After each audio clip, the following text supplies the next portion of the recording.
Hello. Hi, Hannah. How are you? Doing so good. How are you doing? Stash is looking strong. Every year we usually have like more of a beard, and every year we do a big golf tournament with like 24 of my buddies. And if you show up with a stash, then you get a free mulligan, which means you get an extra stroke. And Amazing. so, and so it's worth it. And I will say this: I just spoke in Vegas, looking like this. It was an audience of 6,000 women. And I got a standing ovation. And so I've come to the conclusion that it doesn't matter what this looks like, it's the words that come out of my mouth and how I make them feel. So Very true. so Make it out. now I just know I can show up and look any way I can. In fact, one time I did this a couple of years ago, same time of year, same thing. I showed up, I forgot my shoes. I had a mustache on, so I was wearing white Crocs, mustache, and no belt. Standing ovation. I think it's So great. It is. It's not about what you look like, it's about what you have to say. right. And so that's 100%. the moment where I was like, it really doesn't matter what I show up wearing or looking like. That's incredible. I love that. Well, Thank it's a strong stash game. Paolo would be very jealous. Paolo's tried to grow his mustache out more than once, and he gets too obsessed with like trimming it, and before you know it, it's not a It's all good gotta look. go. You make one little clip mistake and you're like, well, now it's gotta go. Or he'll start and then be like, "Oh, I made another mistake." Then he'll go even more and just get smaller and smaller. I'm like, "Now we just got to get rid of the whole thing. We Yeah, got get to." rid of the thing. Yeah, yeah. And here's the even better news. Um, I still have 4 weeks until the golf tournament. Oh, you're gonna get handlebars. Yeah, but it's gonna be good. Oh, it's gonna be real nice. I can't wait to see it unfold. Well, congratulations to your incredible performance in Hawaii.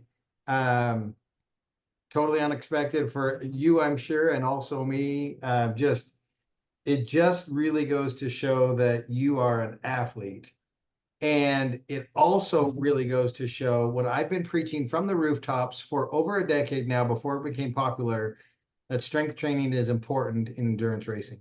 Because that was your base, that was your foundation, was strength Yeah. and movement and mobility and all of it. And you just proved it, injury free, and then just having no clue what to expect or what to do. Your body just responded really, really well. And so, man, I just couldn't be more happy, more optimistic about the upcoming race in Italy. And man, just kudos to you. I can't tell you how many people fight for years, train and dedicate and everything, and can't do what you just did. And so you're a damn athlete. Good job. I appreciate that. Thank you. I want to say thank you to you because I have just been trusting the process entirely. This is such a new experience for me. And being a performance-based athlete, I go into the gym and I know how I did on that day. Whereas this training is very different, right? You go in, I don't know where I'm at. I don't know what this means for me. I just know that I either I got it done and I felt strong, normal, or weak, right? But I don't really know where that puts me. I don't know what time I've got, or in the weight room, like how many pounds I can lift, how quickly I can do this, how many rounds I can do. I leave with information. So doing this is a very different process, and just trusting that. And so thank you Yeah, and to you. that's why I can't wait to really use power on a consistent basis for you, because that's the quantifiable feedback that you know in that workout how you did. Because power is like the reps and the weights that you're pushing and producing. It's a raw number that is not biased. And Mhm. so, did you order the Garmin pedals? I got him. Are they installed? And not they are, but the Wahoo bike shows me the power, but my road bike doesn't. Is that something different? So the power is going to be the same, but we want power when you're racing and when Right. you're outside. So yes, the Wahoo does that. So, but what I want you to do is I want you to start even when you're indoors, on your Wahoo, whatever technology you're using, I believe you can, like, because what are you using? Are you using the actual Wahoo app? I am. If there might be an option in there that'll say you sync a power device to it. Um, okay, this is what we need to do. So you can connect your power pedals to your Garmin computer, and then run at the same time that you're running your Wahoo through the Wahoo app. Okay. And then I want to see the differential between the two. Okay. Does that make sense? Yeah. Because if it's 5 watts difference, that matters when we're outside. Yeah. But that'll give us a really good baseline. So even though you're running the watts on the Wahoo kicker, I want you to go off the watts of what the pedals are telling you on your computer. Okay. Does that make sense? Totally. So connect the pedals to my computer and connect my computer to the app. So your Wahoo kicker is going to be connected to the Wahoo app that you're using. Mm-hmm. The exact same time in the background, just connect your pedals to the Wahoo, the Garmin Wahoo, the Garmin computer. And then that way it's just collecting the data at the same time. And then I can look at a comparison and go, okay, her watts on, so you'll need to upload both. Okay. And then it'll say, oh, her Wahoo over this 2.5 minute effort was 220. And on her pedals, it was 215 or 225. And then that'll give me a basis. And then obviously, as we get closer, my preference is going to be you ride more outside than you do inside. I get it. It's hard with the baby and temperatures and heat and now everything. I'll be able to do that. Now I'll be able to do that. I've got our nanny just arrived, like saving grace. So I'll definitely be able to do that. I was planning on taking my long runs, which I've kind of started doing that already outside and my longer rides. But should I do my other rides outside too? No, if you're doing like power pushes and everything, do those inside, more controlled environment. I really want you to get the quality out of those. But then, yeah, your longer rides for sure go outside, because I'll have you're going to start seeing like 20 and 30-minute efforts inside of a long ride, more at race pace, slightly above. And so there's just a skill set to knowing, okay, this is what it feels like to push X power over this distance outside. There's just a slight different thing. And I just need to familiarize your body with what those watts look like over because like in a long ride, let's say it'll be a 6-hour ride, you'll do 5 by 20 minutes with 10 minutes in between. Cool. More at race pace. So you're going to get really familiar with, okay, this is what it's going to feel like in my race, maybe 10 watts lower, because we want to train a little higher. But how funny is that I start the race and which massive lesson. This is, again, was a warm-up race, but I'm like, set my computer screen to show these data fields, have my watch connected so I can see the cadence and the power on my watch. And then I go and nothing's coming up in the power. And I noticed that obviously within 10 seconds of being on the bike, and I had two choices. I'm all right. I knew that I needed to stay at between this and this power, maybe push into 170 at certain points on hills. And now I have no idea. Just check out. You're just going to go on what this feels like, and don't let yourself redline, and just feel good until you've got 5 miles left, and then maybe push, and totally based off of feel. And so I'm so curious. I don't think we'd ever know what my power was on the bike, right? Because we won't know, because who knows what the winds were, the elevation change, all those things happening. But that's exactly why I want you outside. And then as you're riding, make that mental association. Okay, this is what 230 feels like, or this is what 160 feels like, whatever the number is, right? Because then if that happens in a race, you can go, okay, I know. And then what you have a heart rate monitor, yeah? Yeah. Let's start wearing that as a backup, because you can now you're going to be able to go, okay, at home when I was training, at least I knew 140 heart rate was 165 watts. Yeah. And so if watts go crazy, we want that as a first option. But if it goes crazy, just mentally go, okay, this is what it felt like. Oh yeah, and my heart rate's making sense. Yeah. So something that happens in endurance racing, it's called decoupling. And what happens is the longer the race goes, you're going to see a separation between your heart rate and your watts. And it's actually called cardiac drift. And so, and this is the exact reason why heart rate's not the most reliable, because there's no drift in our heart rate as there's no drift in power as we fatigue. The number just simply drops. With our heart rate, it starts to change because we're more tired, and now we can't sustain that heart rate, but we can, because power's with our muscles. Does that make any sense? Totally. Okay, cool. So that's why preference number 1 is power, because we don't experience that decoupling between our heart rate and our power, and it's totally unbiased. We're always going to get a good feedback. Power is power, whether going uphill, downhill, in the wind, with the wind, whatever. Right. We hit it. Yep. Well, what I focused on was keeping my cadence around 90. Perfect. And whatever that meant, and not letting myself feel like, oh man, this is really hard. I'm not going to be able to hold this for a long time. It was super hilly, extremely windy. Like, I told you. Totally getting whipped around like a rag doll. It was wild. And headwind both ways.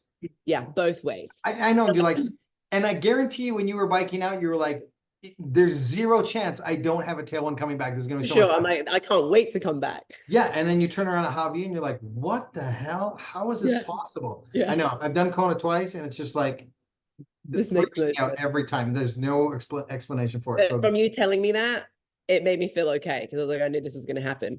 Here's a mhm. question I had for you, which may be my bike, maybe training or what I could do something to improve on it. But when the winds were really high, I did not feel secure in my drops. So I wasn't in my drops. I did 90% of my ride. I have the low handles in that because I could, I mean, it was like coming, my bike was leaning at certain points because it was so strong with winds. But other people, they were in their drops. Not many, there wasn't as many females around. I don't know if it's a strength thing or No, what. it's just an inertia trust thing. Okay. Recognizing that forward motion is typically going to trump. It's like, think of an airplane. There's so much physics going forward and motion going forward when a plane lands. It's not going to, even no matter how much wind there is, there's so much force going forward. And same thing. So even though you get blown, once you trust that forward motion will trump that side thing, you just got to be like, oh, there it is, stabilizer, Okay. use it forward. So you'll be fine. And that is actually even more positive for us in terms of your ability, because there is, I mean, it's scientific proof. If I was to take you, the athlete, and you were to produce the exact same power and sit up and the exact same power and dropping your bars, it is a 1 mile per hour difference just in aerodynamics. So we'll call it, that's exaggerated. We'll call it half a mile an hour difference. Half an hour, half a mile an hour over 6 hours is 3 miles. 3 Right. miles divided by 4, that's 12 minutes difference by sitting in your drops, exactly the same effort. And so another reason to really train it on indoors, focus on staying down in your drops. And it's crazy because you can produce, you actually produce less power by being in your drops and you're faster. So not only is it less energy output, it's more, I mean, not only more aerodynamic, it's more energy, less energy output, because it's harder to produce higher watts in that position. So all that said, for sure, when you're on your trainer, especially practicing the higher outputs, I know it's going to seem easier. Get in your drops. You got to practice Yeah. it from neck position, and it's a slightly different hip angle position. So that's going to be Sure. super important too. And then Inside, when I'm inside, I'm definitely in my drops. But when the wind perfect, was good. there, I wasn't. And I was like, man, what am I doing wrong? I think it's just confidence. And then that's another reason why we need to get you outside. There was this local guy here, an absolute savage on the bike. Like, I'm talking Ironman, full Ironman time in the 440s, 4 hours, 40 minutes. It's fast. He did, and he's a big watts guy. Did his entire training year indoors on his trainer, very controlled environment. Literally, the week before Kona, he qualified for the World Championships. The week before Kona, goes to take his bike out and test it, wobbles in his driveway, falls over, breaks his wrist, doesn't get to go to Kona. Oh no. Just because he was so used to sitting on his trainer at Yeah. home, he never went outside. Yeah. Now, there's value in both, but trust me, you're going to, especially for that distance, and you're going to want to get outside for all your longer rides. I'd say anything over 2 hours, you need to be outside. Yeah. Cool. That's good to know. Especially because you're new with bike handling and the aero position is new to you. Yeah. Something else before I forget which was interesting to me, and this may be data for us to go, okay, well, we need to do more strength endurance. When I was running, or maybe this is normal, two things that are takeaways from running. I could not get my heart rate higher. My lungs were ready to go, but my muscles weren't, which you told me would happen. So my heart rate was at like 155, and I knew that my threshold was like 176. That was a big difference, right? I couldn't get it up because every time I tried to open up my stride, I felt like I was going to cramp or I was going to tear something, right? Not painful. I just stayed in this like shuffle. I wasn't extending my stride and my gait. So that was interesting for me. I guess that would be a first place to start, and then I'll mention the next thing. Yeah, so that's going to come from the speed work that we're going to be doing, and then just strength and mobility. Just and it happens really early on in the run too, and it extends, because you're not used to coming off the bike and running. But neurologically, your body's used to being in the bike position. It kind of bent over, hips at a different angle, and then we're asking it to stand up and stride, right? So really, really pay attention to your psoas, your hip flexor length, things like that. Stay on top of that. That's what's going to sideline people from having a good run, is just that you just tighten up for being on the bike. Okay. So that's why the brick workouts are going to be super important. And then just keep doing the strength training you're doing. It's just new. It Right. takes a long time to develop um endurance strength. That's what it's Yeah. called, muscular endurance. Oh, And it just takes years. Like even to go to the highest level, like really compete at the world championships for your age, I would say once you're like qualifying, it would take about 2 to 3 years of really dedicated training to now be competitive at the world for championships. sure. For And sure. so even once you're fast, a really good 2 to 3 year training block of training those specific muscles, doing those specific things, like that's just how long it takes for the body to absorb that work. And when I do my strength workouts, I'm typically I before I've had a switch in mindset now is I'm going back to what I used to do when we owned our gym, which was interval training but using weights. So like high cardio, like metabolic conditioning essentially, right? So a somewhat of a light load for an extended period of time. 90 seconds unbroken reps, but I wouldn't be lifting one rep max. I wouldn't even be close to a 50% rep max. So that's where I'm going back to now. It's like light to moderate weight, but high volume, because I don't know What? if strength itself is what we're trying to get here, right? Yeah, well, at least once a week though, I'd want you doing heavy It's heavy. squats, Okay. heavy squats, heavy Bulgarian split lunges if you can. But yeah, we want a bit like 5 sets of 5 kind of thing, but like Okay. heavy.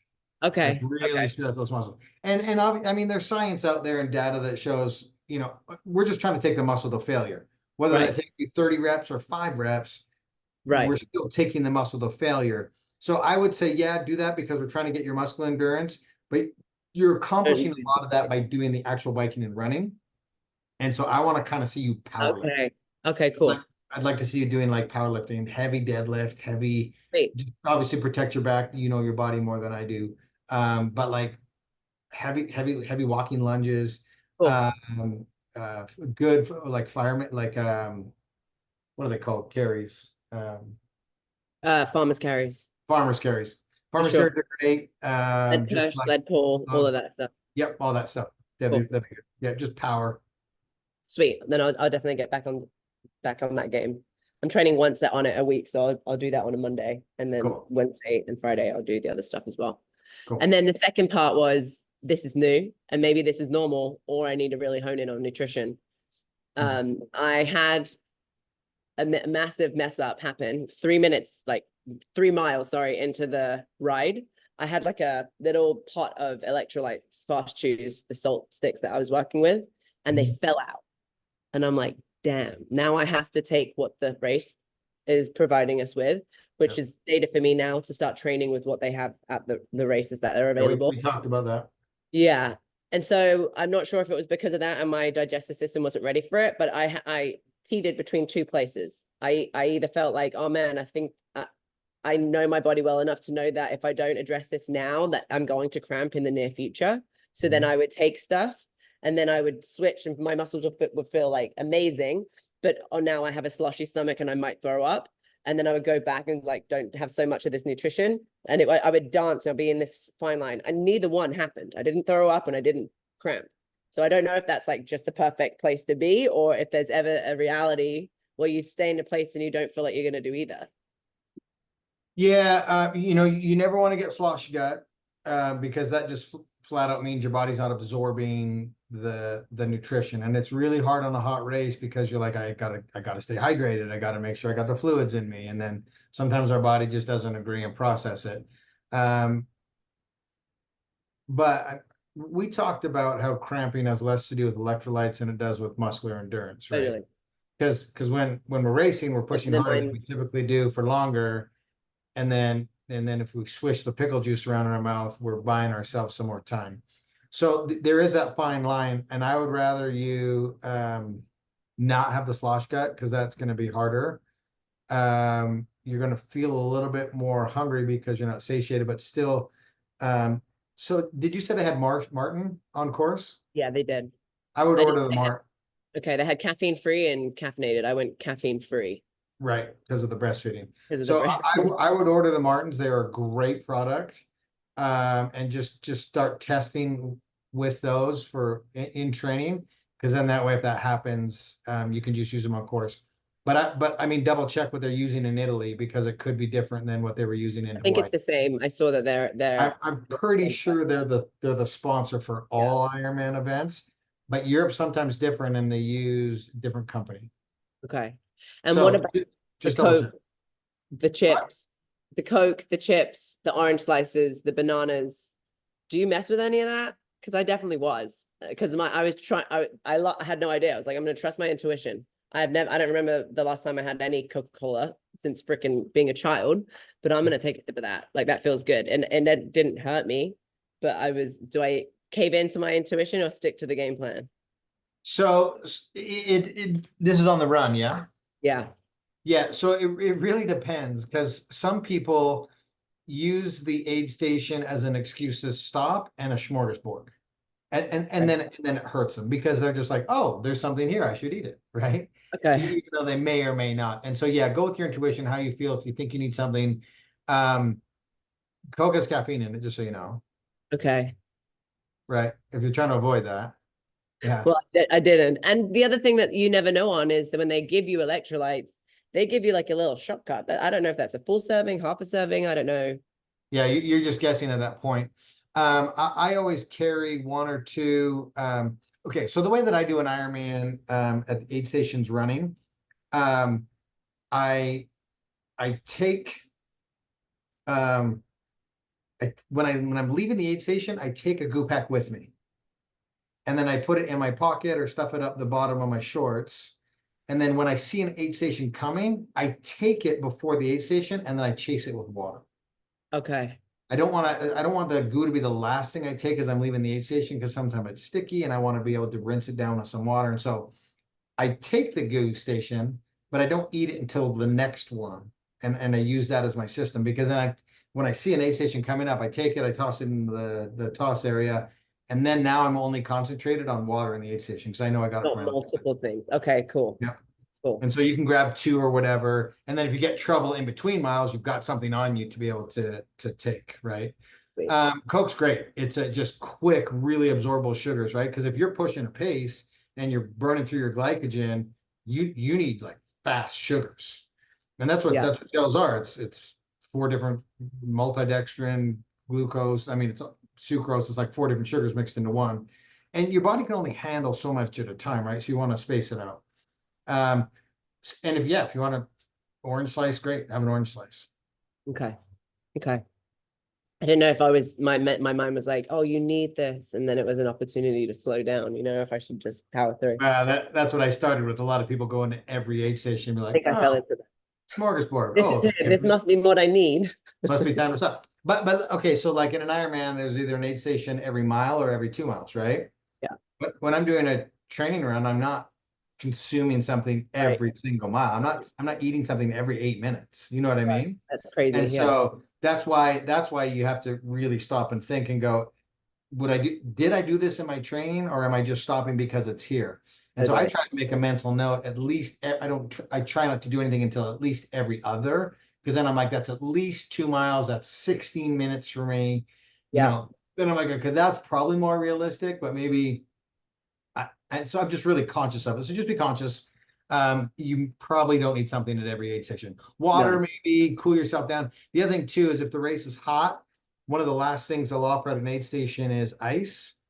And so I'll take the goo, I'll put it in my pants. And then when I leave the aid station, I grab two ice cubes, 1 in each hand. And then I just let it melt.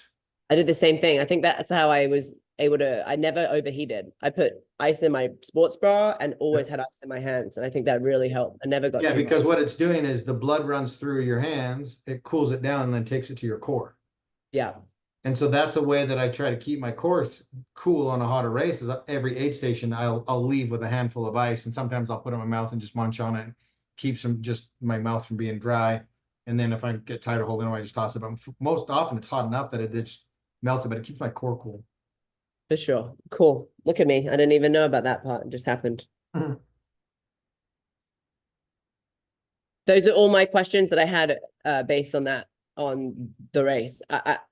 If I was to give you like a breakdown of it all, disappointed that the swim was short, because I really wanted to feel that. But I did feel when we crossed, which was the majority of the original route, you get rocked when the winds were that high. I think it was like 25 mile per hour winds, and they said it was too dangerous to do. And it was like left, I didn't know where it was, forward, back, up, down, like it was wild. Came back in, felt good, which I know that was the goal, was get out the water and feel like you just did a warm up, right? I was not gassed, stayed really calm. Then transition went really smooth.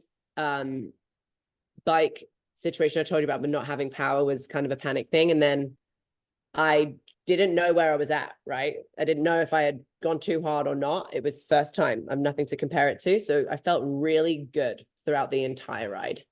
Even when I came back, I think I had like 2 miles left and I started to feel a little bit of a weird tweak in my hamstring that didn't last. All I did was take my feet off the gas a little bit and it went away, and I never had that back again.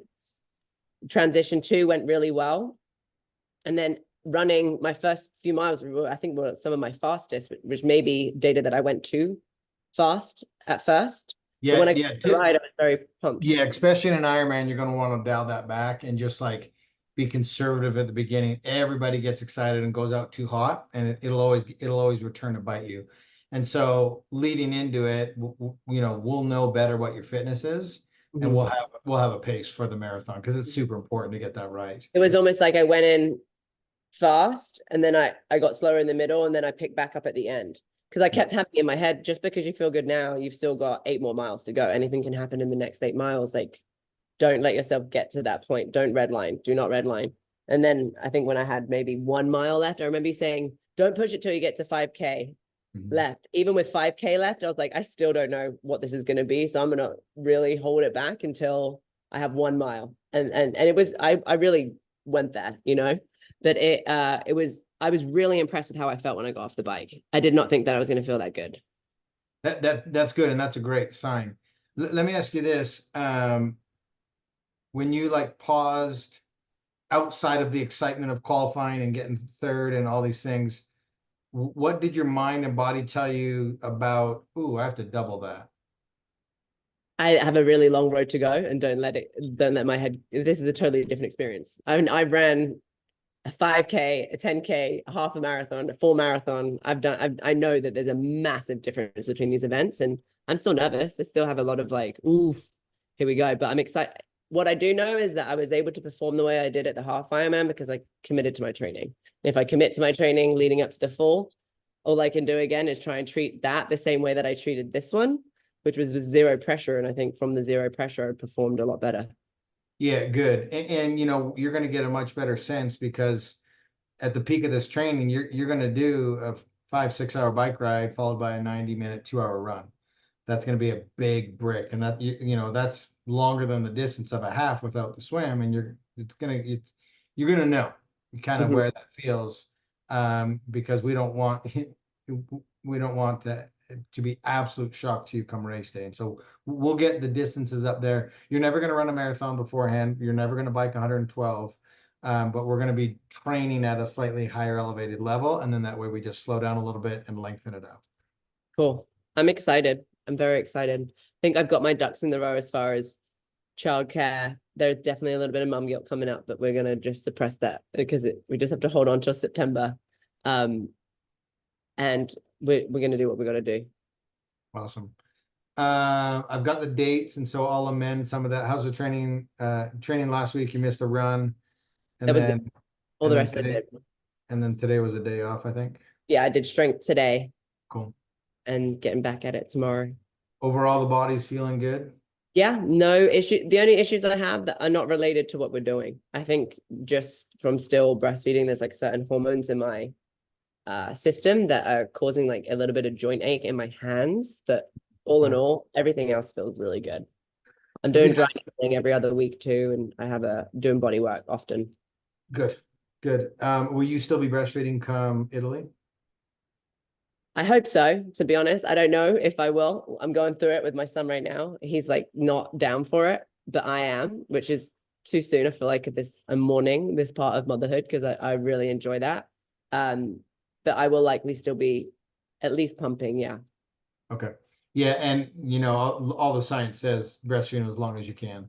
It just is so healthy for the baby. Are you guys planning on having any more kids, or are you guys a one and done?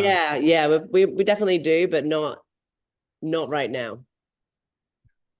When we So were pregnant, it was like, I was in the mindset of, I'm going to get this baby out. I'm going to get fit again. And then I'm going to get pregnant right again. And now we're here. I'm having such a good time right now. I just want to coast this out for a couple more years and then we'll have another baby. yeah, my only advice is the longer you wait, the harder it becomes. Yes. Because now if you wait too long, now you're waiting, they don't want to play with each other because there's too big of a gap. 2 years. 2 years. Yeah, that's fine. Yeah. Just Okay. don't go like 4. No. I mean, Paola's getting old. I'm getting older. Like I'm 30, How old are you again? 33. But I mean, after 35, you're considered a geriatric mom, which is bizarre. So Do you know how old I am? I actually don't. Yes. I think I've heard you say something like I'm almost 50. Yeah. That's nuts. I'm 48. That's nuts. Yeah. So nuts. I'll have to send you a picture of my dad. My dad's like a massive inspiration for me. He's 64 and jacked, ripped, works out every day. Yeah, so inspiring. Yeah, sometimes I'm pretty hard on myself in terms of like, because you start to slow down. I mean, you hear it, but you don't understand it until it's happening. And then sometimes I just have to give myself some grace, and I look around at some other 50-year-olds and I'm like, okay, you're doing okay. Fine. Yeah. I'm doing okay. I mean, I'm still racing, I'm still competitive, I'm good. Heck yeah. I'm trying to convince my dad. He actually said he would do it. It's his birthday 2 days ago. And we committed together that we would do a relay triathlon with my brother, and he'll bike. My brother will swim and I'll run or something like that. He wants to take the bike. So any excuse to get a new piece of equipment, he's like, I need a new bike if I'm going to do that. So I get a new bike. I mean, it's just how it is. That is how it is. So we've got a family goal going, which is cool that this has like inspired him to do that. I love it. How can I support you better? Oh man, everything is awesome. I appreciate you. Yeah, I really appreciate you. It's been such a cool experience and feel very supported. So thank you. Okay. Awesome. I've got the dates, like I said, to tweak your training a little bit.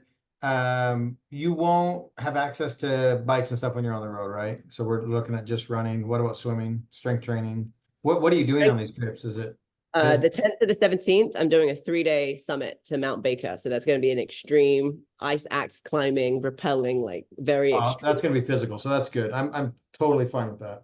And then the 26th to the 29th, I'm coaching a massive workout with thousands of people. And the girl that's the founder of that whole event, she's doing Ironmans and she's doing like sub 5 hours and crushing it. So she's like, let's get some long runs in, swims in. But I don't think she'll have an extra bike for me. So I can swim and run. That's fine. Those are both obviously important, and it's only 3 days, right? Yeah. So that's great. No like major long extended holidays where. No, the 10th to the 17th is the only one that's long, and 3 days of those are super extreme output. And then there's one maybe, but I don't trust it till it's booked and there's a contract in the inbox, but there's a chance I'm filming a commercial shoot in New Mexico, in Mexico City, but that will be like fly in one day, film the next day, fly out the next day. I could probably train either side of it. Okay, awesome. Well, text me anytime with questions. I'll continue monitoring and loading, but you're doing fantastic. Like really. I appreciate it. I appreciate it. Thank you so much. It's refreshing to work with athletes that get it and actually do the work. Oh, thank you. It feels good to have a coach. I haven't had a coach for over a decade. It's wild to think about. So thank you. Awesome, man. All right. Have a good night, Hannah. You too. Say hi to the fam. Will do. Bye.